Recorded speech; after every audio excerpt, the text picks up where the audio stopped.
ರಾಜ್ಯದಲ್ಲಿ 5 ವರ್ಷ ಸಿದ್ದರಾಮಯ್ಯನವರೇ ಸಿಎಂ. ಸಿದ್ದರಾಮಯ್ಯ ಪರ ಜಮೀರ್ ಅಹಮದ್ ಬ್ಯಾಟಿಂಗ್ ಮಾಡಿದ್ದಾರೆ. 5 ವರ್ಷ ಕೂಡ ಸಿದ್ದರಾಮಯ್ಯನವರೇ ಸಿಎಂ ಆಗಿ ಇರ್ತಾರೆ ಅಂತ ಜಮೀರ್ ಅಹಮದ್ ಅವರು ಬ್ಯಾಟಿಂಗ್ ಮಾಡ್ತಾ ಇದ್ದಾರೆ. ಮುಂದಿನ ವರ್ಷ ದಸರಾ ಅಂತ ಹಾಗೆ ಅಂದಿರಬಹುದು, ಕುರ್ಚಿ ಖಾಲಿ ಇಲ್ಲ, 5 ವರ್ಷ ಸಿದ್ದರಾಮಯ್ಯನವರೇ ಸಿಎಂ ಆಗಿ ಇರ್ತಾರೆ. ಬೆಂಗಳೂರಿನಲ್ಲಿ ಸಚಿವ ಜಮೀರ್ ಅಹಮದ್ ಸ್ಪಷ್ಟನೆಯನ್ನು ಕೊಡುವಂತೆ ಕೆಲಸ ಮಾಡಿದ್ರು. ಇವತ್ತು ವೇದಿಕೆ ಮೇಲೆ ಸಿಎಂ ಸಿದ್ದರಾಮಯ್ಯನವರು ಮಾತನಾಡಿದ್ರು, ನಾನೇ ಕಂಟಿನ್ಯೂ ಆಗಿ ಇರ್ತೀನಿ, ಕಾಂಗ್ರೆಸ್ ಪಕ್ಷನೇ ಇರುತ್ತೆ ಅಂತ ಹೇಳಿದ್ರು. ಅದಕ್ಕೆ ಒಂದು ರೀತಿಯಲ್ಲಿ ತನ್ನ ಸಂಪುಟದ ಸಚಿವರಾಗಿರುವಂತಹ ಜಮೀರ್ ಅಹಮದ್ ಸ್ಪಷ್ಟತೆ ಕೊಡುವಂತ ಕೆಲಸ ಮಾಡಿದ್ದಾರೆ.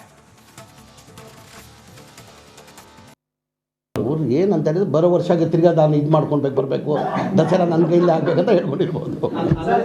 ಈಗ ಮಾನ್ಯ ನಮ್ಮ ಅಧ್ಯಕ್ಷ ಆದಂಥ DK ಶಿವಕುಮಾರ್ ಹೇಳಿದ್ದಾರೆ, ಮಾಜಿ ಲೋಕಸಭಾ ಸದಸ್ಯರು DK ಸುರೇಶ್ ಅವರು ಹೇಳಿದ್ದಾರೆ, ಭಾಳಷ್ಟು ನಮ್ಮಲ್ಲಿ ಮುಖಂಡರುಗಳು ಹೇಳಿದ್ದಾರೆ, ಈ 5 ವರ್ಷ ಮುಖ್ಯಮಂತ್ರಿ ಕುರ್ಚಿ ಖಾಲಿ ಇಲ್ಲ, ಸಿದ್ದರಾಮಯ್ಯ 5 ವರ್ಷಕ್ಕೆ ಮುಖ್ಯಮಂತ್ರಿ ಅಂತ ಎಲ್ಲರೂ ಹೇಳಿದ್ದಾರೆ. ಅದನ್ನು ನಾನು ಹೇಳ್ತಾ ಇದ್ದೀನಿ. ಅವ್ರು ಏನಂತ ಹೇಳಿದ್ರೆ ಬರೋ ವರ್ಷಕ್ಕೆ ತಿರ್ಗಾ ನಾನು ಇದು ಮಾಡ್ಕೊಳ್ಬೇಕು, ಬರಬೇಕು, ದಸರಾ ನನ್ನ ಕೈಯಲ್ಲಿ ಆಗ್ಬೇಕಂತ ಹೇಳ್ಕೊಂಡಿರ್ಬೋದು. ಈಗ ಮಾನ್ಯ ನಮ್ಮ ಅಧ್ಯಕ್ಷ ಆದಂಥ DK ಶಿವಕುಮಾರ್ ಹೇಳಿದ್ದಾರೆ, ಮಾಜಿ ಲೋಕಸಭಾ ಸದಸ್ಯರು DK ಸುರೇಶ್ ಅವರು ಹೇಳಿದ್ದಾರೆ, ಭಾಳಷ್ಟು ನಮ್ಮಲ್ಲಿ ಮುಖಂಡರುಗಳು ಹೇಳಿದ್ದಾರೆ, ಈ 5 ವರ್ಷ ಮುಖ್ಯಮಂತ್ರಿ ಕುರ್ಚಿ ಖಾಲಿ ಇಲ್ಲ, ಸಿದ್ದರಾಮಯ್ಯ 5 ವರ್ಷಕ್ಕೆ ಮುಖ್ಯಮಂತ್ರಿ ಅಂತ ಎಲ್ಲರೂ ಹೇಳಿದ್ದಾರೆ. ಅದನ್ನು ನಾನು ಹೇಳ್ತಾ ಇದ್ದೀನಿ. ಅವ್ರು ಏನಂತ ಹೇಳಿದ್ರೆ ಬರೋ ವರ್ಷಕ್ಕೆ ತಿರ್ಗಾ ನಾನು ಇದು ಮಾಡ್ಕೊಳ್ಬೇಕು, ಬರಬೇಕು, ದಸರಾ ನನ್ನ ಕೈಯಲ್ಲಿ ಆಗ್ಬೇಕಂತ ಹೇಳ್ಕೊಂಡಿರ್ಬೋದು.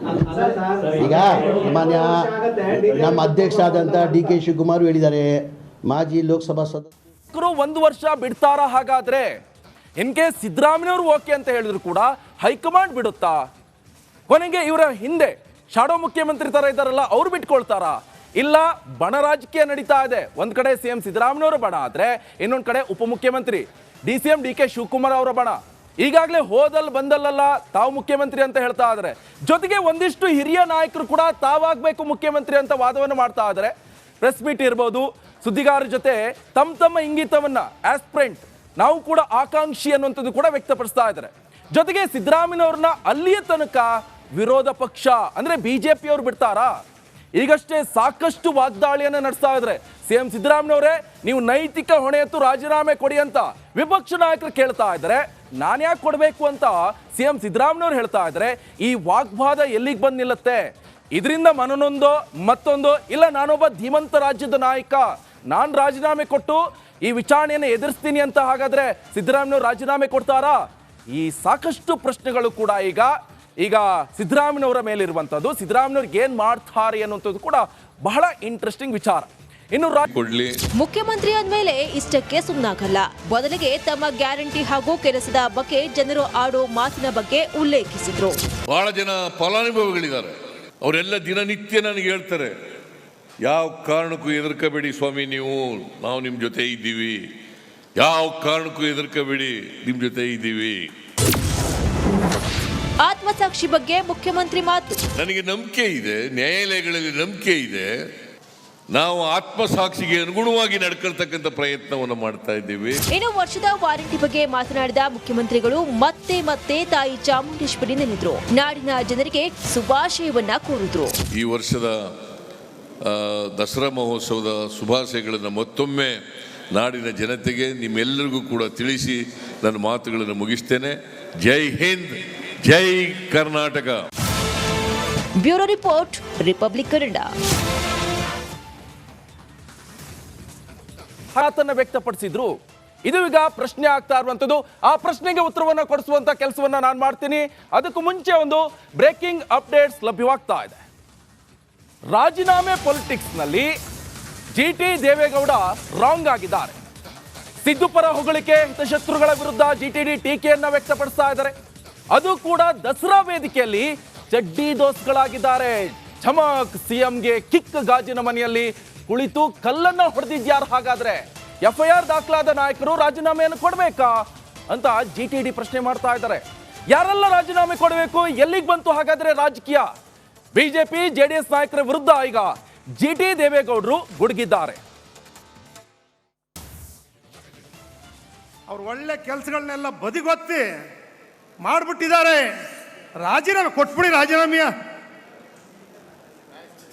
ಕುಮಾರಸ್ವಾಮಿ 2 ಲಕ್ಷ ಜನ ಕೋಟಿಗೆ ಕೊಡ್ತಾರ, ಕೊಡಕ್ಕಾಗ್ತದ? ಕೊಡಿ ಅಂತಾರೆ. ಸಿದ್ದರಾಮಯ್ಯವ್ರು 136 136 ಜನ ಡಿ ಕೆ ಗೆದ್ದಿದ್ದಾರೆ. ಆ ರಾಜೀನಾಮೆ ಕೊಟ್ಬಿಡಿ ರಾಜೀನಾಮೆ ಕೊಟ್ಬಿಡಿ. ರಾಜೀನಾಮೆ ಕೊಡ್ಬೇಕಾ? ತೋರಿಸ್ಬಿಡಪ್ಪ ಯಾವ ಕಾನೂನು ನೋಡುವ. ಅದು ಯಾವ ಕಾನೂನು ರಾಜೀನಾಮೆ ಕೊಡು ಅಂತೇಳದೆ, ಯಾವ ಕಾನೂನು ಜೈಲಿಗೆ ಹಾಕಿದೆ ಅಂತೇಳಿದೆ ತೋರಿಸ್ರಿ. ರಾಜ್ಯದಲ್ಲಿ ಏನ್ರಿ ನೋಡಬೇಕಾಗಿದೆ? ಅವ್ರು ಒಳ್ಳೆ ಕೆಲಸಗಳನ್ನೆಲ್ಲ ರಾಜ್ಯದಲ್ಲಿ ರಾಜೀನಾಮೆ ಕೇಳಿ ಬರ್ತಾ ಇರುವಂತ ಸಂದರ್ಭದಲ್ಲಿ ಸಿಎಂ ಕೊಡಬೇಕು ರಾಜೀನಾಮೆ ಅಂತ ವಿರೋಧ ಪಕ್ಷಗಳು ವಾದವನ್ನ ಮಾಡ್ತಾ ಇದ್ದಾವೆ. ಸಿಎಂ ವಿರುದ್ಧ ವಾಗ್ವಾದವನ್ನ ನಡೆಸ್ತಾ ಇರುವ ಈ ಸಂದರ್ಭದಲ್ಲಿ ರಾಜೀನಾಮೆ ಗಾಜಿನ ಮನೆ. ಹಾಗಾದ್ರೆ ಯಾವ ಕಾರಣಕ್ಕೆ ಈ ರಾಜೀನಾಮೆ ಗಾಜಿನ ಮನೆ? ಯಾರು ಹೇಳ್ತಾ ಇರುವುದು ಅಂತ ಹೇಳಿದ್ರೆ GT ದೇವೇಗೌಡರವರು ಹೇಳ್ತಾ ಇರುವಂತ ಮಾತಿದು. ಬಹಳ ಪ್ರಮುಖವಾಗಿ ರಾಜ್ಯದಲ್ಲಿ ಯಾವ ಪಕ್ಷದ ನಾಯಕರು ಸಾಚ ಅಲ್ವಾ ಅಂತ ಕೇಳ್ತಾ ಇದ್ದಾರೆ. ಹಾಗಾದ್ರೆ ಬಿಜೆಪಿಯಲ್ಲೂ ಇದ್ದಾರೆ FIR ಆದವರು, ಕಾಂಗ್ರೆಸ್ನಲ್ಲೂ ಇದ್ದಾರೆ, JDS ನಲ್ಲೂ ಇದ್ದಾರೆ. ಅವರೇನು ರಾಜೀನಾಮೆ ಕೊಟ್ಟಿದ್ರಾ? ಹಾಗಾದ್ರೆ FIR ಆದ ಕೂಡಲೇ ರಾಜೀನಾಮೆ ಕೊಡಬೇಕಾ ಅಂತ ಇದು GT ದೇವೇಗೌಡರವರ ಮಾತಾಗಿರುವಂತದ್ದು. ಅದು ಕೂಡ ಬಹುತೇಕ ರಾಜಕಾರಣಿಗಳ ಮೇಲೆ ಭ್ರಷ್ಟಾಚಾರದ ಆರೋಪ ಇದೆ. ಪ್ರತಿಯೊಬ್ಬ ರಾಜಕಾರಣಿಗಳ ಮೇಲೂ ಕೂಡ ಬಹುತೇಕ ಯಾರೆಲ್ಲ ಇದ್ದಾರೆ ಅವ್ರ ಮೇಲೆ FIR ಕೂಡ ದಾಖಲಾಗಿದೆ. ಭ್ರಷ್ಟಾಚಾರದ ಆರೋಪ ಇದೆ. ರಾಜಕಾರಣಿ ಅಂದ್ರ ಮೇಲೆ ಸರ್ವೇ ಸಾಮಾನ್ಯ ಇದ್ದೇ ಇರುತ್ತೆ ಬಿಡಿ, ಅದೇನು ವಿಚಾರ ಅಲ್ಲ. ಆದ್ರೆ ಒಂದಿಷ್ಟು ಪ್ರೂವ್ಗಳು ಕೂಡ ಆಗಿದೆ. ಅವ್ರ ಕತೆ ಏನು ಅಂತ ಪ್ರಶ್ನೆ ಮಾಡ್ತಾ ಇದ್ದಾರೆ. ಸಿದ್ದರಾಮಯ್ಯ ವಿರುದ್ಧ ಮೂಡಾದ ಸೈಟ್ ಕಬಳಿಕೆ ಕೇಸ್ ಇದೆ. ಈ ಸಂದರ್ಭದಲ್ಲಿ ಸಿದ್ದರಾಮಯ್ಯನವರ ಪರವಾಗಿ ಈಗ ಬ್ಯಾಟ್ ಬೀಸ್ತಾ ಇರುವಂತದ್ದು ರಾಜ್ಯ ರಾಜಕಾರಣದಲ್ಲಿ ಒಂದಿಷ್ಟು ಗೊಂದಲಕ್ಕೆ ಕಾರಣ ಆಗ್ತಾ ಇದೆ. ಅರೆ GT ದೇವೇಗೌಡರು ಯಾರು ಪಕ್ಷ? ಹಾಗಾದ್ರೆ ಸಿದ್ದರಾಮಯ್ಯನವರಿಗೆ ಸಪೋರ್ಟ್ ಮಾಡ್ತಾ ಇದ್ದಾರೆ. ಕೆಲವೊಂದ್ ಕಡೆ ಪಕ್ಷ ಬಿಟ್ಟು ವ್ಯಕ್ತಿ ಪೂಜೆ ಮಾಡ್ತಾ ಇದ್ದಾರಾ ಅಂತ. ಅದು ಕೂಡ ವ್ಯಕ್ತಿ ಪೂಜೆ ಯಾವ ರೀತಿಯಾಗಿ? ತಮ್ಮ ಪಕ್ಷ ಅಲ್ಲ, ಬೇರೆ ಪಕ್ಷದ ನಾಯಕರನ್ನ, ಅದು ಕೂಡ ಒಂದು ಮೂಡಾ ಕೇಸ್ನಲ್ಲಿ ಆರೋಪ ಬಂದಿರುವಂತ ನಾಯಕರ ಮೇಲೆ ಈ ರೀತಿಯಾಗಿ ಮಾತಾಡ್ತಾ ಇರುವಂಥದ್ದು ಎಲ್ಲ ಒಂದ್ ಕಡೆ ರಾಜ್ಯ ರಾಜಕಾರಣದಲ್ಲಿ ಒಂದಿಷ್ಟು ಗೊಂದಲಕ್ಕೆ ಕಾರಣ ಆಗ್ತಾ ಇರುವಂಥದ್ದು. ಬಹಳ ಪ್ರಮುಖವಾಗಿ ತಮ್ಮ ಭೂಮಿಗೆ ಬದಲಿಯಾಗಿ 14 ಸೈಟ್ ಪಡೆದಿರುವಂತ ಆರೋಪ CM ಸಿದ್ದರಾಮಯ್ಯನವರ ಮೇಲಿರುವಂಥದ್ದು. ಇದೇ ವಿಚಾರಕ್ಕೆ ED ಕೇಸ್ ಆಯಿತು, ಈಗ ತನಿಖೆ ಕೂಡ ನಡೆಸ್ತಾ ಇದ್ದಾರೆ. ಸೊ ಈ ಸಂದರ್ಭದಲ್ಲಿ ಎಲ್ಲೋ ಒಂದ್ ಕಡೆ ಸಿದ್ದರಾಮಯ್ಯನವರಿಗೂ ಕೂಡ ಇರುಸು ತಮ್ಮ ರಾಜಕೀಯ ಸಂಧ್ಯಾಕಾಲ ಎಲೆಕ್ಷನ್ ಸಂದರ್ಭದಲ್ಲಿ ನಾವು ಕೇಳಿದ್ವಿ, ನಾನು ಈ ಸಲ ಲಾಸ್ಟ್ ನಿಲ್ಲೋದು ಎಲೆಕ್ಷನ್ಗೆ, ಮತ್ತೆ ನಾನು ಯಾವುದೇ ಕಾರಣಕ್ಕೂ ಎಲೆಕ್ಷನ್ಗೆ ನಿಲ್ಲೋಲ್ಲ, ನನ್ನ ಆದಷ್ಟು ಬೇಗ ನನ್ನನ್ನು CM ಆಗ್ತೀನಿ, ನಾನು ಒಳ್ಳೆ ಆಡಳಿತ ಕೊಡ್ತೀನಿ ಅಂತೇಳಿ 136 ಸೀಟನ್ನು ಪಡೆದುಕೊಂಡು ಬಂದರು. ಆದರೆ ಭ್ರಷ್ಟಾಚಾರ ಮುಕ್ತವಾಗಿ ಆಡಳಿತವನ್ನು ಕೊಡ್ತೀವಿ ಅಂತ ಹೇಳಿದರು. ಏನಾಯಿತು ಹಾಗಾದ್ರೆ? ಈ ಆರೋಪ ಬಂದಿರುವಂಥದ್ದು ಇದೀಗ ಸಿದ್ದರಾಮಯ್ಯನವರ ಪರವಾಗಿ ಒಂದು ಕಪ್ಪು ಚುಕ್ಕೆ ಆರೋಪ ಬಂದಿರುವಂಥದ್ದು. ವಿರೋಧ ಪಕ್ಷದ ನಾಯಕರು ಕೂಡ ಸಾಕಷ್ಟು ಟೀಕೆಯನ್ನು ಮಾಡ್ತಾ ಇದ್ದಾರೆ. ಇದ್ರ ಜೊತೆ ಮಾಜಿ CM BSY ವಿರುದ್ಧವೂ ಕೂಡ ಡಿನೋಟಿಫಿಕೇಶನ್ ಕೇಸ್ ಇದೆ.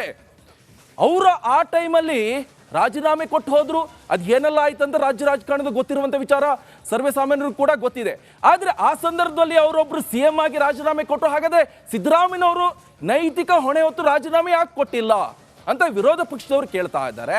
ಆದರೆ ಇಲ್ಲಿ ಆಗ್ತಾ ಇರುವಂಥ ಬೆಳವಣಿಗೆ ಅಂತ ಹೇಳಿದ್ರೆ ಅದೇ ವಿರೋಧ ಪಕ್ಷದಲ್ಲಿರುವಂಥ ಮೈತ್ರಿ ಪಕ್ಷದಲ್ಲಿರುವಂಥ ಇದೇ GT ದೇವೇಗೌಡರವರು ಇವತ್ತು ಸಾಂಪ್ರದಾಯಿಕ ವೇದಿಕೆ ಮೈಸೂರು ದಸರಾ ಈ ಸಂದರ್ಭದಲ್ಲಿ ಈ ಮಾತನ್ನ ವ್ಯಕ್ತಪಡಿಸ್ತಾ ಇರುವಂಥದ್ದು ಒಂದಿಷ್ಟು ಸಾರ್ವಜನಿಕರಲ್ಲೂ ಕೂಡ ಆಕ್ರೋಶಕ್ಕೆ ಕಾರಣ ಆಗ್ತಾ ಇದೆ. ಜೊತೆಗೆ ಅಕ್ರಮವಾಗಿ ರಾಚನಹಳ್ಳಿ ಭೂ ನೋಟಿಫಿಕೇಶನ್ ಆರೋಪ ಕೂಡ ಎದುರಿಸ್ತಾ ಇದ್ದಾರೆ.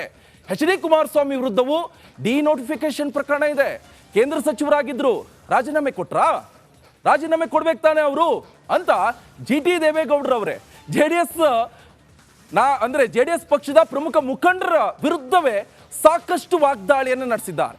ಗಂಗನಹಳ್ಳಿ ಭೂ ನೋಟಿಫಿಕೇಶನ್ ಮಾಡಿರುವ ಆರೋಪ, ಜೊತೆಗೆ ಅಶೋಕ್ ವಿರುದ್ಧ 32 ಗುಂಟೆ ಭೂಮಿ ಡಿನೋಟಿಫಿಕೇಶನ್ ಪ್ರಕರಣ ಕೂಡ ಇದೆ. ಹಾಗಾದ್ರೆ ಇವರಲ್ಲಿ ಯಾಕೆ ರಾಜೀನಾಮೆ ಕೊಡ್ತಾ ಇಲ್ಲ? ಇವರು ರಾಜೀನಾಮೆಯನ್ನು ಕೊಟ್ಟು, ನೈತಿಕ ಹೊಣೆಯನ್ನು ಕೊಟ್ಟು, ರಾಜೀನಾಮೆ ಕೊಟ್ಟು ಸೀದಾ ಹೋಗಿ ತನಿಖೆಯನ್ನು ಎದುರಿಸಬಹುದಲ್ಲ. ಒಂದು FIR ದಾಖಲಾಯ್ತಂದ್ರ ಮೇಲೆ ಯಾಕೆ ರಾಜೀನಾಮೆ ಕೊಡಬೇಕು ಅಂತ GT ದೇವೇಗೌಡರವರ ವಾದ ಆಗಿತ್ತು. ಅದು ಕೂಡ CM ಸಿದ್ದರಾಮಯ್ಯನವ್ರನ್ನ ಚಾಮುಂಡೇಶ್ವರಿಯವರ ವರಪುತ್ರ ಎನ್ನುವಂತಹ ಒಂದು ನಿಟ್ಟಿನಲ್ಲೂ ಕೂಡ ಸಾಕಷ್ಟು ವೈಭವೀಕರಿಸಿ ಮಾತಾಡಿರುವಂಥದ್ದು ಈಗ ರಾಜ್ಯ ರಾಜಕಾರಣದಲ್ಲಿ ಸಾಕಷ್ಟು ಚರ್ಚೆಗೆ ಗ್ರಾಸ ಆಗ್ತಾ ಇದೆ.